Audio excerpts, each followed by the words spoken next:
Hello Manipur tabiribasing bu ahan bamaktada taram na okchari ngasi irai numit hakshel goina koina thamjariba hirambasi hawjik miyamna toina ngangnariba black fungus aduga Covidtagi Phagatlakpa matungda Covid narudaba matungda thengnaba nungaitabasing aduga koina kamdongna cheksinna legedage haibasigi matangda thamjai hiramasigi matangda koigi hawjik telephone gi line da thoramsida lingsin bigadoriba si Dr. Chingakham Debeshwor Professor Amadi Head Department of Respiratory Medicine JNIMS ni Dr. Line de lebirabra yam nungaijare doctor na matam chillaba matam kaithok biduna khoi gi thoramasida matam tanglaba matam pibibagi damakta ahan makta doctor buthagachari aduga khoi gi hairiba ngasi gi thamjariba covid naruraba tungda thengnaba nungaitaba amadi khoina cheksin gadabasing black fungus ki matangda khangbining basing miyamna 24500998 studio gi number sida dial to biraklaga Doctor dagi adumak khangbining ba wafam sing hangbiraga khangbiba yagani Doctor minute amtang logjage hawjik si malem pumba da covid na sokhallibagi phibam si amtang yamna ten amtang miyam da ningsing jage malem gi oina hawjik total covid positive oiraba mi masing si crore 13 makhai muk yokshilak-labani aduga leikhidabana mamal yamlaba thawai mayam ama leikhidabasi akoigi lakh 38 muk surabani masigi manungda bharat ki oina crore aniga lakh marfumari habidi crore ahum gi maya yokshilak-labani covid positive oibasi aduga leikidabana crore ahum makhai muk ki maya lere sigi manungda manipur da akoigi covid positive oiba punna hoju phawada lising yankhai ga humdoini leikidaba mamal yamlaba manipur gi leikidaba misingna chanipan ge yankhai muk yokshilakle aduga laibok faba haigadra haukiba numit kharani asida manipur gi si me gi anisuba thakai swai sidai sida aikoi gi si mi chama test toba khudingi mi kun gi mathakta leirambadu ngasi ngarang asidai sida phanayam na hantharaktana hujik percentage haibadi mi chama test tobada ngarang lekhibasi akoigi 10.7 haibadi phanayam na kumthara abani taramathoi mi chama gi manung taramathoi adumak po ekoi cheksin daba yadri maruina loiji loyada aduga ekoigi khara interior oiba chingi mafam singdadi haksel gi infrastructure si yamna poor oibanina mafam sing aduda huji paktakna na adum chabun tholakpagi kenosi leiri adubu sarkar na su akanba cheksil thawrang lokhat piribanina masi adumak matam gi matungina masagi piktu yoruraga kumtharakadra haibagi thajaba leije sina hogdokchabagi wafamni doctor hujiksi miyamna matam kayadagi bharat dasu apunba black fungus ki case lising tarani thoimuk leire haidana report tobi manipur gi su arang nahansi mioi ani khak leirambadagi hojik officially oina lokthoktrga su atopa case amaga su lakpagi wafam leire aduna black fungus si manipur yaure haibasi madi confirm oire aduna masi karino haibasi amtang haibiu what is black fungus sabdo doctor Yamnungaije black fungus sabsi pasembigi kopaisiga fungus amana thonba yamna common oi da laina amani pasembigi di akogi black fungus na black na maming changi se akogi media na tawkibani aduga fungus pasembigi black fungus haina khangade adu argasu akogi laina sina naba changi jaga akogi sinus kumba naton gumba adimit kumba singsida amuba machugi akogi sikharakpa adugumba part kra ubadagi fungus thonba dumba laina se akogi black fungus haina khangagi bani adu tasembigi di haiba akogi black fungus na myam singum tongare haibase akogi environment ta akogi leipak ta leihauda adagi patatum sarpa injang napi vegetable sing budasu adum leiba poni adubu akogi normal loiba immune phaba miwe madadi haiba akogi fungus sina laina thonba ngamde adubu immunity yam shonba maruina uncontrolled diabetes kumba adagi akogi terminal illness adagi hojiki firam sidana covid-19 na narba maruina kharak kana ICU daga leiraga ventilator ga hapuba adagi laina chigi daka ba laingi sel amoina akogi steroid na singba iraba mioisingna hapta ani matungda akogi hojiki black fungus ki laina silai aduga na mioisingda hanba yamna ngalingeda uthorpase akogi nakhang sinus mapa sida naba adagi side amada akogi nakhang side sida chikpa adagi ꯑꯩꯈꯣꯏꯒꯤ ꯅꯝꯕꯗ ꯅꯥꯕ ꯑꯁꯤꯅꯆꯤꯡꯕ ꯅꯥꯇꯣꯟ side ꯑꯃ ꯐꯨꯟꯕꯅꯆꯤꯡꯕ ꯇꯧꯏ ꯑꯗꯨ ꯃꯁꯤꯅ ꯌꯥꯝ ꯑꯥꯔꯂꯤꯅꯤ ꯑꯩꯈꯣꯏꯒꯤ ꯉꯜꯂꯤꯉꯩꯗ ꯇꯧꯕ ꯑꯗꯨꯒ ꯈꯤꯇꯪ ꯍꯦꯟꯖꯜꯂꯛꯑꯒꯗꯤ ꯈꯔ ꯂꯥꯏꯔꯦ ꯃꯔꯝꯗꯤ ꯑꯩꯈꯣꯏꯒꯤ ꯅꯥꯇꯣꯟ ꯃꯅꯨꯡꯁꯤꯗ ꯑꯩꯈꯣꯏ ꯌꯦꯡꯀꯥꯟꯁꯤꯗ ꯑꯩꯈꯣꯏ ꯑꯃꯨ ꯃꯆꯨꯒꯤ ꯈꯤꯇꯪ ꯂꯥꯏꯅꯥ ꯑꯣꯏꯕ ꯗꯦꯠ ꯑꯣꯏꯕ ꯑꯗꯨꯒꯨꯝꯕ ꯄꯥꯔꯠ ꯎꯔꯛꯄ ꯑꯗꯒꯤ ꯑꯩꯈꯣꯏꯒꯤ ENTꯒꯤ ꯁ꯭ꯄꯦꯁꯤꯌꯦꯂꯤꯁꯁꯤꯡꯅ ꯑꯩꯈꯣꯏꯒꯤ ꯕꯥꯏꯑꯣꯞꯁꯤ ꯑꯣꯏꯔꯣ ꯑꯗꯒꯤ ꯁ꯭ꯀ꯭ꯔꯦꯄꯤꯡ ꯑꯣꯏꯔꯣ ꯇꯧꯔꯒ ꯌꯦꯡꯕꯗ ꯏꯔꯥꯏ ꯂꯥꯏꯅ ꯁꯨꯝ ꯈꯪ ꯉꯝꯃꯦ ꯑꯗꯨꯒ ꯍꯦꯟꯖꯜꯂꯛꯑꯒꯗꯤ ꯑꯩꯈꯣꯏꯒꯤ ꯃꯤꯠꯀ ꯅꯥꯇꯣꯟꯒꯁꯤ ꯁꯥꯏꯅꯁꯀꯁꯤ ꯅꯛꯅꯕꯅꯤꯅ ꯑꯩꯈꯣꯏꯒꯤ ꯃꯤꯠꯂꯣꯝꯗ ꯑꯗꯨꯝ ꯂꯥꯛꯑꯒ ꯃꯤꯠꯁꯤ ꯀꯣꯊꯣꯛꯇꯕ ꯌꯥꯔꯛꯇꯕ ꯃꯇꯥꯡ ꯌꯥꯎꯕ ꯌꯥꯎꯏ ꯑꯗꯨꯒ ꯑꯃꯨꯛꯀ ꯍꯦꯟꯅ ꯁꯥꯊꯤꯔꯒꯗꯤ ꯑꯩꯈꯣꯏꯒꯤ ꯅꯛꯅꯕ ꯖꯒꯥ ꯑꯩꯈꯣꯏꯒꯤ ꯕ꯭ꯔꯦꯟ ꯑꯁꯤꯁꯨ ꯑꯗꯨꯝ ꯌꯥꯎꯕ ꯌꯥꯏ ꯃꯁꯤꯕꯨ ꯑꯩꯈꯣꯏꯅ ꯔꯥꯏꯅꯣ ꯑꯣꯔꯕꯥꯏꯇꯣ ꯁꯦꯔꯤꯕ꯭ꯔꯦꯜ ꯍꯥꯏꯅ ꯀꯧꯏ ꯑꯗꯣ ꯍꯧꯖꯤꯛꯁꯤ ꯗꯣꯛꯇꯔ ꯑꯩꯈꯣꯏꯒꯤ ꯀꯣꯚꯤꯗ-19ꯒꯤ ꯂꯥꯏꯆꯠ ꯃꯅꯨꯡꯁꯤꯗꯩꯁꯤꯗꯅ ꯈꯔ ꯍꯦꯟꯅ ꯃꯤꯌꯥꯝꯅ ꯃꯁꯤꯒꯤ ꯃꯤꯄꯥꯏꯅꯕꯁꯤ ꯊꯣꯛꯍꯜꯂꯦ ꯗꯣꯛꯇꯔꯅꯗꯤ ꯍꯧꯖꯤꯛ ꯇꯥꯛꯄꯤꯔꯤ ꯕ꯭ꯂꯦꯛ ꯐꯪꯒꯁ ꯑꯣꯔ ꯑꯩꯈꯣꯏꯒꯤ ꯗꯣꯛꯇꯔꯁꯤꯡꯅ ꯍꯥꯏꯕꯤꯔꯤꯕ म्यूकोरमाइकोसिस ꯍꯥꯏꯔꯤꯕꯁꯤꯗꯤ ꯍꯥꯟꯅꯗꯒꯤ ꯑꯗꯨꯝ ꯂꯩꯖꯕ ꯄꯣꯠꯅꯤ ꯑꯗꯨ ꯀꯣꯚꯤꯗ-19ꯒ ꯃꯍꯥꯛꯀꯁꯤ ꯀꯔꯤ ꯃꯔꯤꯅꯣ ꯂꯩꯅꯔꯤꯁꯦ ꯀꯣꯚꯤꯗ ꯃꯅꯨꯡꯁꯤꯗꯅ ꯍꯦꯟꯅ ꯃꯁꯤꯒꯤ ꯋꯥꯔꯤ ꯁꯥꯟꯅꯕꯗꯧꯅ ꯇꯧꯔꯛꯏ COVID-19 se aina sai hojik panjagibdane akoigi ICU care habi intensive care da ventilator chimba hapa ka kuinga pa adagi steroids maram dilena si immune akoigi immune yaksan immunity sina akoigi yaksan parts da lungs da ade part tektum ba do ba hyper immune haigadra cytokine sawar haigadra cytokine storm haigadra so basically ma lakan se steroid che he thabya da life saving ba do mai daw ba aduga haibi da stereotype pa adagi mai masai si immunity hoi hakchang go to akoigi damage observe so immunity as a whole mai thing up ko to gi low iba adu mai na to ga akoigi 1+1 ji 2 oi da 11 oi vai ta si matang se da sim ni sim ji da akoigi mucormycosis or black fungus ki problem se to ba gi ahan ba phone call on te lokho chege doctor hello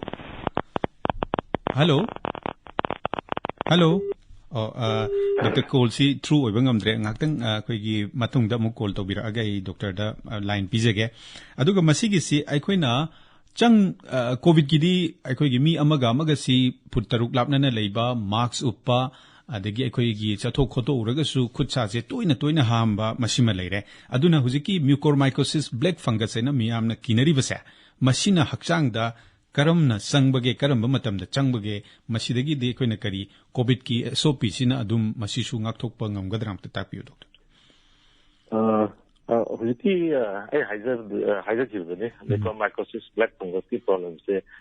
COVID-19 narakta patient sing da hekta loina narakda matte ada mayam si matta khara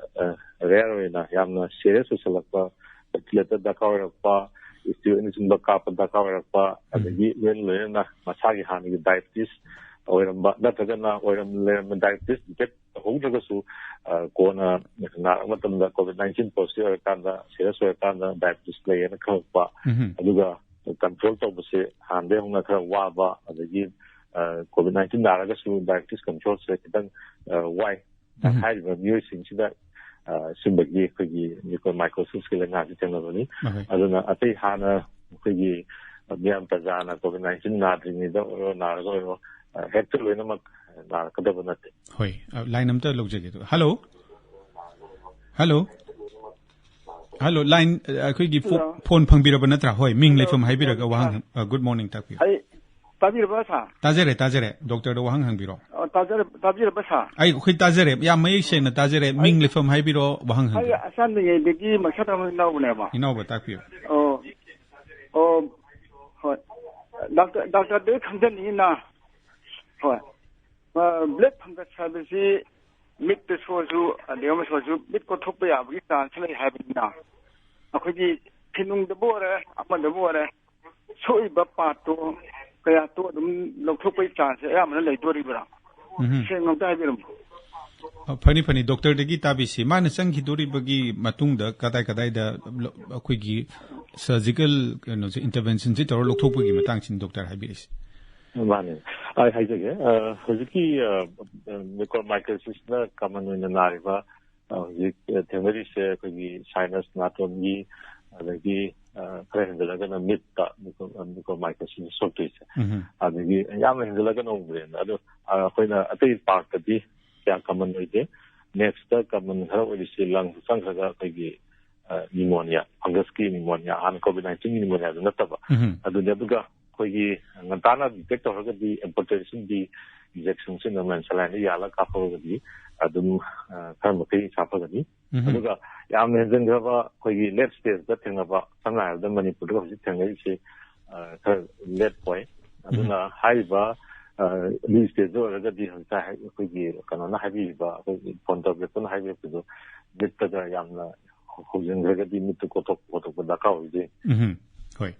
phone call amte lo khujage hello atajare ming le fam habiro wahang hangbio koi kumpham makha de gi nawin na jole rajo takpio koigi doctor dai kamjeni basi koi covid na to ba miyo ama das get fungus ki le aji la kodi tibam lebra ta hanagi hanges kumba jin kumba le sin ko te la kodi tibam lebra le sabra sin ben doctor na tapira magad yam no ani hajen pani tabisi doctor de hoi ngasai aida haudu jo hajakre koigi any some pajamana aduna kana COVID-19 positive or family amana ta sigi problem si laktumate COVID-19 si diabetes masai lejaba or ko matanda na matunda lakpa digi kan uncontrolled diabetes adagi ICU da kama ki laina adigi still digi matuna institute ni singba pia pada ka ba adugumba miyoshinga dabagi risk leibani aduga atopa haiba jiki koi ICU da ka da ba institute injection singba kap da diabetes like termination di masi na bi chance yam ne hoi column te lo ko chege hello ming le from haibiro wahang hangbio ya proba ngasi ni mi sida ai ranjit khongana to mera takpio ranjit takpio aina doctor da ke khanjan ni si akhoi na sai doctor na mang da takpi da akhoi ji posai thar matam da phata ki hunjil laga nusa mangan phang da ma phang da ko suja kar ga leram do adugum bane na takpi gre adu da masi akhoi ji hajang da phagat na ba ka hen pi je da ji amadi ate tai afaba posai hajan da ji potu tumbang amatta da na amadi sirin na phang khanga ta da na tawreira aduga aikoji hajangji sumnagi normal person da laibaga masadi activities laigoliga ani sikana na henbade masi ongta khangani thank you pani doctor ita bisi hojiki aikoji environment akoi da leji da aikoji leipak le house soil sida fungus dum yawi adagi kala moisture ba ka mu ke mu dum fungus le aduna ai hajai ki bidani aikoji noi taga immunity si masagi nominal legjaba adu ne de nava ngamde duga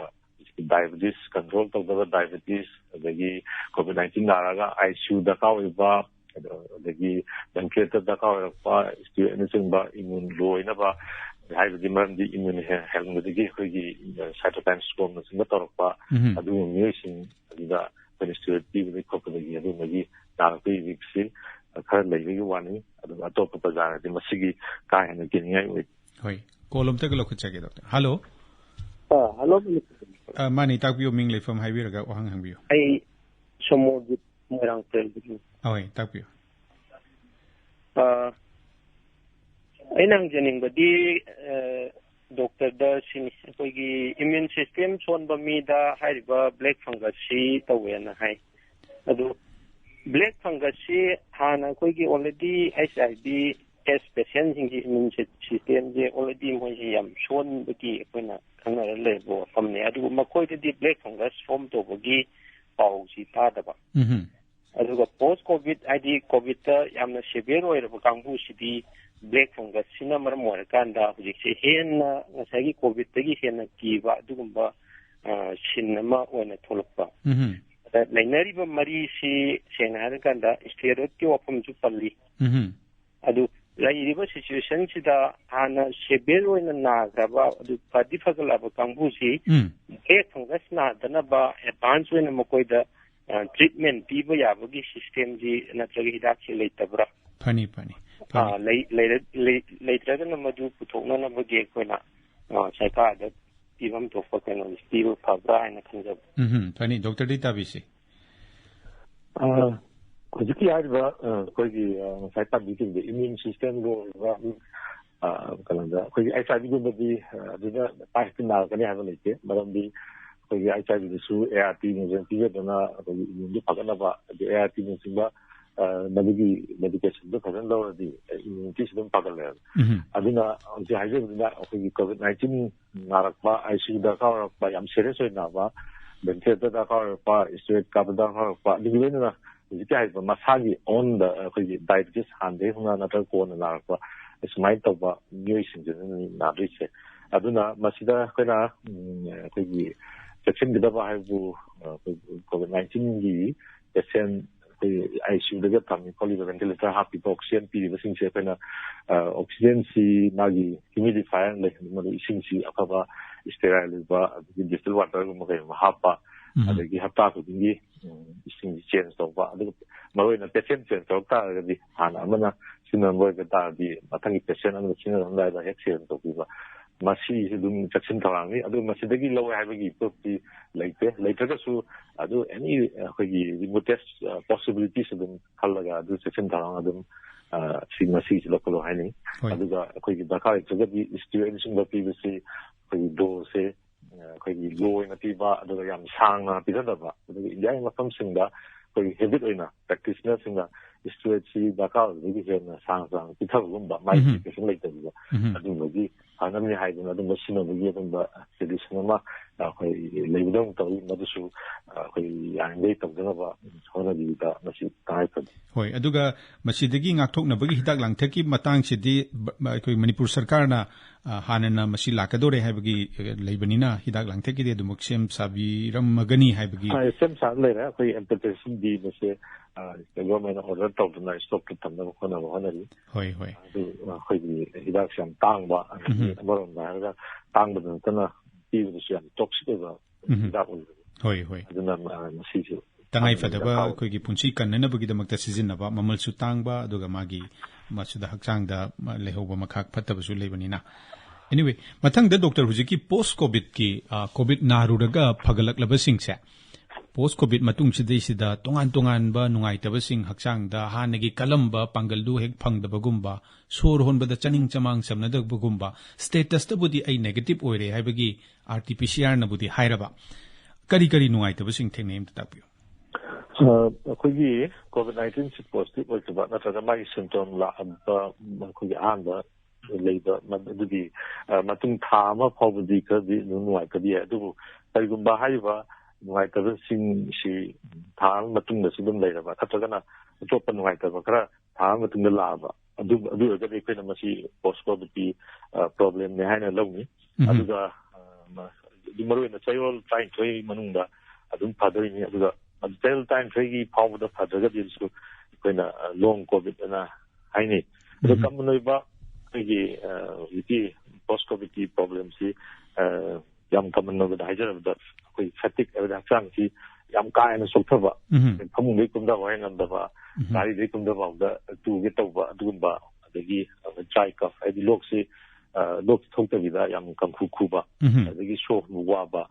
ꯑꯗꯨꯒ ꯃꯅꯝ ꯐꯥꯎꯗꯕ ꯑꯗꯨ ꯌꯥꯝ problem ꯂꯩꯕ ꯄꯣꯠꯇꯤ ꯅꯠꯇꯦ ꯑꯗꯨꯁꯨ ꯅꯨꯡꯉꯥꯏꯇꯕ ꯑꯗꯒꯤ ꯑꯩꯈꯣꯏꯒꯤ ꯃꯦꯟꯇꯦꯜꯒꯤ ꯁꯥꯏꯠ ꯂꯣꯝꯗꯅ ꯑꯩꯈꯣꯏ ꯃꯦꯟꯇꯦꯜ ꯐꯣꯛ ꯑꯗꯨ ꯋꯥꯈꯜꯁꯤ ꯏꯃꯝꯗꯧꯅ ꯇꯧꯕ ꯑꯩꯈꯣꯏ ꯕꯨꯗꯤ ꯊꯣꯛꯇꯕ ꯍꯥꯏꯇꯥꯔꯦ ꯑꯗꯒꯤ ꯑꯩꯈꯣꯏ ꯅꯤꯡꯁꯤꯡꯕꯒꯤ ꯁꯛꯇꯤꯁꯦ ꯈꯔ ꯋꯥꯠꯂꯞ ꯇꯧꯕ ꯄꯨꯛꯅꯤꯡ ꯍꯛꯆꯥꯡ ꯂꯥꯡꯇꯛꯅꯕ ꯑꯗꯨꯒ ꯑꯩꯈꯣꯏ ꯅꯨꯡꯉꯥꯏꯇꯕ ꯗꯤꯄ꯭ꯔꯦꯁꯟ ꯇꯧꯕ ꯑꯗꯒꯤ ꯃꯁꯜꯒꯤ ꯄꯋꯥꯔꯁꯦ ꯃꯁꯜꯁꯦ ꯋꯤꯛ ꯑꯣꯏꯕ ꯑꯗꯨꯒꯨꯝꯕꯁꯨ ꯑꯗꯨꯝ ꯊꯦꯡꯅꯕ ꯌꯥꯎꯏ ꯑꯗꯨꯒ ꯑꯩꯈꯣꯏ ꯃꯤꯍꯨꯟ ꯆꯣꯡꯕ ꯈꯣꯠꯄ ꯑꯗꯨꯝꯕꯁꯨ ꯑꯗꯨꯝ ꯊꯦꯡꯅꯩ ꯑꯗꯨꯒ ꯌꯥꯝ ꯇꯥꯡꯅ ꯑꯩꯈꯣꯏ ꯊꯕꯥꯛ ꯅꯥꯕ ꯑꯩꯈꯣꯏꯒꯤ ꯗꯤꯞ ꯚꯦꯟ ꯊ꯭ꯔꯣꯝꯕꯣꯁꯤꯁ ꯍꯥꯏꯗꯅ ꯑꯩꯈꯣꯏꯒꯤ ꯈꯣꯡ ꯍꯛꯆꯥꯡ ꯃꯈꯥꯒꯤ ꯚꯦꯟꯁꯤꯡ ꯗꯤꯞ ꯚꯦꯟ ꯂꯩꯕꯁꯤꯡ ꯐꯨꯟꯕ ꯈꯣꯠꯄ ꯑꯗꯨꯝꯕꯁꯨ ꯑꯗꯨꯝ ꯂꯩꯕ ꯌꯥꯎꯏ ꯑꯗꯨ ꯈꯔ ꯇꯥꯡꯅ ꯊꯦꯡꯅꯩ ꯑꯗꯨꯒ ꯑꯩꯈꯣꯏꯒꯤ ꯁꯣꯔ ꯍꯣꯟꯕ ꯋꯥꯕꯁꯤꯗꯅ ꯑꯩꯈꯣꯏꯒꯤ ꯂꯪꯁꯁꯤꯗ ꯄ꯭ꯔꯥꯏꯃꯔꯤꯂꯤ ꯁꯣꯛꯄꯅꯤꯅ ꯃꯗꯨꯗ ꯃꯥꯒꯤ ꯁꯣꯛꯏꯕꯗꯨ ꯇꯞꯅ ꯐꯒꯠꯄ ꯃꯇꯝ ꯆꯪꯕ ꯅꯠꯇ꯭ꯔꯒꯅ ꯀꯅꯥꯒꯨꯝꯕ ꯃꯤꯑꯣꯏ ꯈꯔꯗꯅ ꯐꯥꯏꯕ꯭ꯔꯣꯁꯤꯁ ꯇꯧꯕ ꯍꯥꯏꯅ ꯑꯩꯈꯣꯏꯒꯤ ꯂꯪꯁꯁꯦ ꯁꯣꯛꯈꯤꯕ ꯂꯪꯁꯤ ꯃꯁꯤꯡ ꯀꯥꯈꯠꯄ ꯑꯗꯨꯅ ꯑꯣꯛꯁꯤꯖꯦꯟ ꯑꯦꯛꯁꯆꯦꯟꯖ ꯇꯧꯗꯣꯔꯤꯕ ꯄꯥꯔꯠꯇꯨꯅ ꯐꯥꯏꯕ꯭ꯔꯣꯁꯤꯁ ꯇꯧꯔ ꯂꯩꯊꯣꯛꯈ꯭ꯔꯒꯗꯤ ꯑꯩꯈꯣꯏꯒꯤ ꯑꯣꯛꯁꯤꯖꯦꯟ ꯁꯦꯆꯨꯔꯦꯁꯟ ꯅꯦꯝꯊꯕ ꯑꯗꯒꯤ ꯁꯣꯔ ꯋꯥꯕꯅꯆꯤꯡꯕ ꯇꯧꯕ ꯌꯥꯎꯏ ꯑꯗꯨ ꯑꯣꯏꯔꯒꯗꯤ ꯑꯩꯈꯣꯏꯒꯤ ꯔꯦꯁꯄꯤꯔꯦꯇꯔꯤ ꯐꯤꯖꯤꯁꯤꯌꯥꯟ ꯑꯃꯒꯤ ꯂꯥꯌꯦꯡ ꯏꯟꯚꯦꯁꯇꯤꯒꯦꯁꯟꯅꯆꯤꯡꯕ ꯗꯔꯀꯥꯔ ꯑꯣꯏꯔꯅꯤ ꯍꯣꯏ ꯑꯗꯣ ꯗꯣꯛꯇꯔꯒꯤ ꯃꯣꯠꯇ ꯍꯧꯖꯤꯛ ꯀꯣꯚꯤꯗ ꯄꯣꯖꯤꯇꯤꯚ ꯑꯣꯏꯔꯨꯔꯕ ꯃꯤ ꯈꯨꯗꯤꯡꯃꯛꯁꯦ ꯍꯣꯝ ꯑꯥꯏꯁꯣꯂꯦꯁꯟꯗꯕꯨ ꯑꯣꯏꯔꯒꯁꯨ ꯀꯣꯚꯤꯗ ꯀꯦꯌꯔ ꯁꯦꯟꯇꯔꯗꯕꯨ ꯑꯣꯏꯔꯒꯁꯨ ꯅꯠꯇ꯭ꯔꯒ ꯍꯣꯁꯄꯤꯇꯥꯂꯥꯏꯖꯦꯁꯟ ꯑꯥꯏꯁꯣꯂꯦꯁꯟꯗꯕꯨ ꯂꯩꯔꯨꯔꯒꯁꯨ Mipum khuding maksi Dr. Gimota symptom laktragadi akhigi yumda dum afa chinjak charaga fajana potharaga fajana tumaga dum phagalakani haina lobibra natraga ideally hek positive oiruraba phagalaiba mi khuding maksa akhigi consultation nama darkar layena lobibra Tasingbi akhigi kana se symptoms se laigidaba asymptomatic infection tawkiba adagi hospital admission dakar kidaba adagi lena oxygen saturation yangidaba ICU da laigidaba mayam sidi high problem si kya tengade ICU da khasang laigiba adagi oxygen khasang pigiba hospital da kuin laigiba du myoisingda tengai aduna hojiki home isolation tawba the covid care center da symptom related na mailo na like ba moidadi simbagi problem se ayamna lakte thengade aduna kaisu chingaduna haksang akhoi pungyak chang si positive aina dum laidiu kaisu problem adugidi thengara aduna akhoi ICU da like ba anduna hairada serious way like news adugidi kitang section da tare disaster matung hoi pani call up the local jage hello hello tajere mingle from habiraga wang hang phone to jewe agasi Khangabuk so wang part 1 dagi live from Hemanta. Thank you, Hemanta. Ngasi thambiri ba topic da sai dagi doctor na haibi ta jare ba. Da musi black fungus ki matang si da ikuina chinjak ta nataga na magi positive or ba missing si da magi sijin nai ba marks masi yam control to ba ka leibra kana gumne ku yam pakhacha ba masi marks ni budi masi sudok chanto pa nataga na ano ba marks ma thinga do mi kan haji ba ada masi kadai phau ba da percentage wang na tum boi ta ge cha khangeni ba pani doctor data bisi marks tagi koigi marks tagi lor pa kolok pa di pasigi praman prophet malaite haina de adubu taseng bagi di koigi marks ko nuti marks se figi marks or ga di nuti sugar da ni the triple layer marks surgical marks or ga di nuti ahan bang singda ba ni aduna koigi motlaba gi koigi umang solaba pull up ta filter wala ba adu ma marks di sina patte aduga doctor huzik doctor na mamang da panbikiba koigi post covid ta thengnabagi sigi mayam sigi marakta lungs ta masing kakhalakpa fibrosis tholakpagi kesu adumak thengne na haibiribasa masigi fibrosis si matamgi matungina se tha manga taruki chahi gi matungda adumak magi lungs ki normal function du da laksabra aduga masina permanent damage amagumba tawrambra kamai tok ayaba koigi prithivi da laiba dagi nyai ma samatei da laiba koigi asinga pulmonologist lung specialist singa koigi experience da moi publication da harta ayamna reversible oi tha ani hum matungda hanagi mathau do dum halakani haba normal lai adu koigi manipuri context su koi tha hum last koigi fast rate ta thengi da su tha hum matungda dum almost normal learning adu CT scan adu X-ray singdi magi mami sipra ko kasi matam khan change adu ko su akoi yeng badadi yam pagale hoi adigi wafam amana doctor akoi gi ngasi ai covid na rure phagale negative status RT-PCR da phange aduga aigi karamba matam dagi hana aina sanajaramba sana khona babu orga su nomagi hakchang chajel borga su yoga sana babu orga su any sigumba singsa karamba matam dagi horaga phagani hena khanbi koigi asymptomatic oiba adagi biology mi gi adum tha marung matungda koigi tam na normal activities tu tam tawi hanagi changdu magna targa su ta ai sigu bada kayumda kara serious lai mi gi makoi gi koigi map kana gi myocarditis na gi heart se inflamed to ba adum ba se detect to daga su khang daga su adum laigani aduna koina yam serious na matungda hekta yam exercise akan mako pahari na suddenly toxin bi phatte hala technology ba hekta toxin bi aduna yam tamna yam slowly ti ka satpa adagi yam na satpa kanang amdra su pa satpa adagi koi tamta exercise sana da toki pawang adagi hogpa adagi kongkut leng ot sana ba koi leng jum na singba koi phagatna khopatna stretching exercise se subai thaga tawga kogi strengthening exercise kum ba jam se di tam to ga da ni aduna तसें हाय याम तन piece text लो अदे हुजिकी suddenly हेक्का कोई हानगी कोई original दा हेक्का हंजनना बकोनबदी तोबिगनो तम तमना दु बितागनि हाना कोई serious वे ना रोगद होय याम नोय कोलम ते लखु जगे हेलो हेलो ताजरे मिंगले फम हाइबिरगा वहंग हंबिरो ai tawjari ji kongo che khodagi an taje hoy rajen tapi ado ai na ngin akoi covid na rup che nimi tarani gi matung gadi research taw yai ado nimi tarani gi matung si da ding sai gi virus se atop mi sing da sadora ruidra hai je ta khangchen ba pani yana kana to important question virus se numit tarani gi matung gadi koi test ta artificial to da detect to badi yai adubu haiba detect to yuse na se koi gi viable eva kana koi gi atop mi da sandokya ya aduma virus poidre aduna detect to ta ga su magi virus gi koi gi kai thara ba machin makai magi jindudang detect to ne lo bani aduna ani matung gadi koi na symptom lagi da ba mai le ni da di ani matung gadi mi atop sando oi haina dum logi da ke sukai hoy ado hangada bo wafam khanagada badi onthokna chawkre ado losilakpada doctor gi maiki digi miyam da kari paujel pibiningi black fungus aduga loina na covid ki matung da thengnar ba khudong chibasing asidagi ngakthokna bagi damakta tentak na thambi khoi gi black fungus ki matang da aina mayam la hajan mudi hana diabetes si na ba le ga di madu yam strictly religiously control tona ba na view